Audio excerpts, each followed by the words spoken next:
অভিশপ্ত মন্দিরের দরজা খুলে গেছে। অভিশপ্ত মন্দিরের দরজা খুলেছে ৭৭ বছর পরে।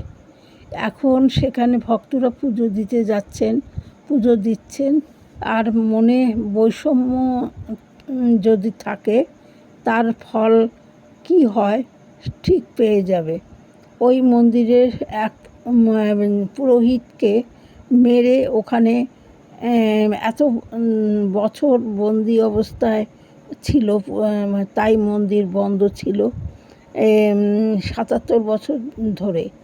কোনো এক ভক্তের সাহসিকতায় আবার সেই মন্দির খুলেছে এবং পুজো দিচ্ছে লোকে।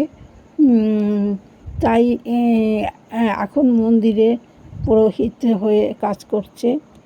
ওখানে অনেক লোক যাচ্ছে। তাই চাই সাহসিকতা আর ভয় শূন্য প্রাণ না। এইভাবে আজ মন্দিরের সব লোকজন আসা যাওয়া করছে। মন্দির এখন আনন্দে উৎফুল্ল হয়ে আছে। তাই এখানে এখন মানুষ যখন তখন পুজো দিতে যাচ্ছেন।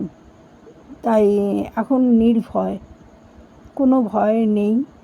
এইভাবে তারা মন্দিরে যাচ্ছে।